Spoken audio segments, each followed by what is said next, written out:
part 9 of when my best friend set me up to be unalived, and I was shot 5 times while 18 weeks pregnant. So a couple days go by, and the police come back and pay me a visit again. They want to talk to me about the unknown number that's on the call log. So they have pretty much established that the unknown number belongs to the big homie. Y'all remember he was sitting in the front seat the day that they put me in the whole seat, and my homeboy was in the car. But when they go and talk to my best friend and the enforcer, neither one of them will tell them that that is who the number belongs to. And when they did the research with the number was nowhere near the trailer at the time of my shooting. So because all of this, they cannot connect him to my shooting, and they cannot make an arrest. So he just roaming around free, y'all. So they just want to make me aware that they're doing everything that they can to connect this other person to my shooting. But until they get some more evidence, they won't be able to make an arrest. So after talking with the detectives over the next couple of days, I end up having an ultrasound. And that's when I find out that I'm having a girl. So when one of my homegirls come to see me, I ask her, can I use her phone? So I reach out to my ex because I done told him that this is his baby. So I reach out to him to tell him that I'm having a girl. But we end up getting into a big argument, y'all, about all the things that he had been doing while I was in the hospital. So when my little sister and my parents find out that I done reached out to my ex and we done got into such a big argument, they stop everybody from coming to see me. Because at this point, they don't trust anybody. So the doctors end up coming to me and they're like, hey, we have a new drug that's on the market, gabapentin, and we would like to give you this drug because we feel like it would help you with the paralysis in your legs. So I'm like, hell yeah, give me anything. I don't care what it is. Give me anything as long as I can walk again, y'all. So I start on the medication, and after maybe like a week or so, I start getting the feeling back in my right leg. It don't feel as sleep anymore. But my left leg is still dead, y'all. I can't really feel anything. So around Thanksgiving time, the hospital that I was in originally felt like I was well enough to go home. So I end up going home maybe about 3 days after Thanksgiving. And I wasn't home 24 hours, y'all, before I ended up collapsing and I had to be rushed back. But I end up at Tampa General Hospital in Tampa now. So now I'm back in the hospital. And I ended up being in the hospital for 4 months, from October to February. And while I was in the hospital, because I was on so many different medications, I ended up getting C. diff. And with C. diff, it affects your bowels. You can't really use the bathroom. I felt like I was constipated all the time and I couldn't get nothing out. So one day, they end up giving me a laxative. So a little while after they gave me this laxative, I started getting real bad cramps and pain in my stomach. So I keep calling the nurse, telling the nurse, hey, I think I'm in labor. And she keep telling me, you not in labor. That's just the laxative working. You got a lot of buildup. And when it passed through you, it's going to hurt. So I'm laying there and I'm in pain for hours.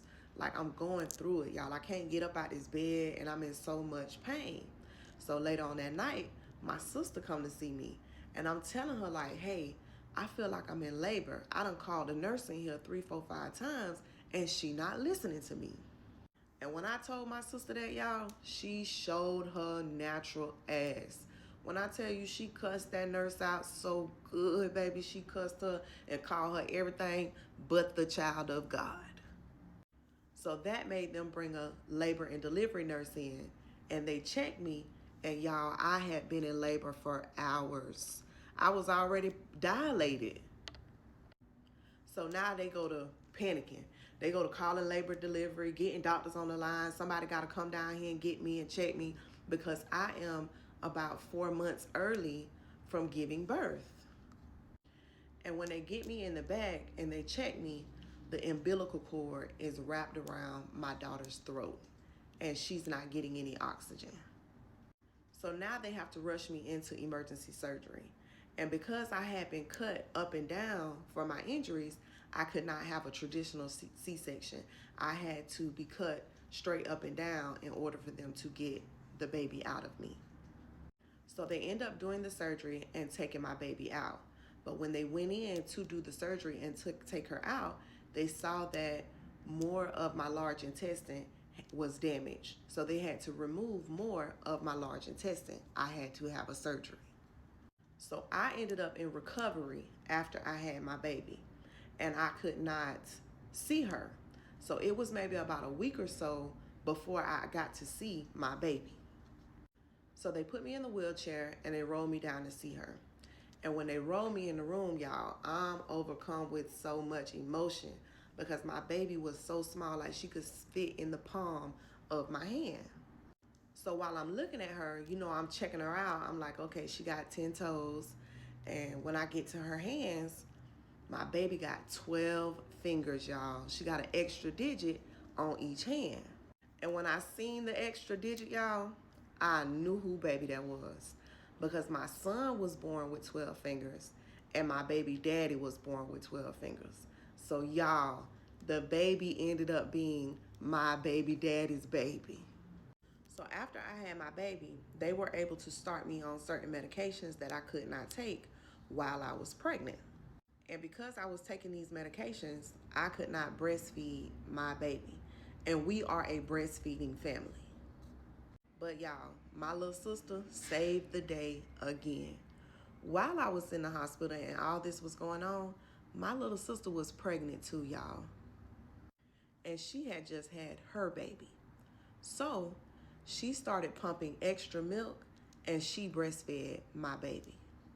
So now maybe about 2 weeks go by. My sister, she pumping every day, sending her milk to the hospital. I'm rolling down there every day seeing my baby. My mama and daddy coming to the hospital every day to see me. And on February 17th, y'all, they finally released me from the hospital. So I was in the hospital from October 30th to February 17th. My baby ended up having to stay in the NICU for about 3 months after I had her. So when I first get home, y'all, I'm so happy. Like things, they finally making a turn for the better. My baby's doing good. I'm doing good. But all that was short-lived, y'all. Maybe a week or so after I get home from the hospital, my family sit me down and they explained to me that while I was in the hospital, my mother has found out that she has cancer. So over the course of the next year, my daughter has been released from the hospital and my mama fighting her cancer. So I'm rehabbing like crazy, y'all. I gotta get out of this chair. So now I'm up and I'm walking and I'm moving around. And my mama, she's so weak and fragile from fighting this cancer that she can't work. So our family business is struggling. So in my mind, the only thing I know to do is get back outside with the movers and the shakers, y'all. Because I got to provide. So I go to one of my homeboys and I let him know, hey, I got to get back on. Tie me up. So he give me what I need and I'm back outside with it, y'all. But word get around that I'm back outside. And if y'all remember, they never made an arrest on Big Homie. So now he outside and I'm outside. So stay tuned for part 10.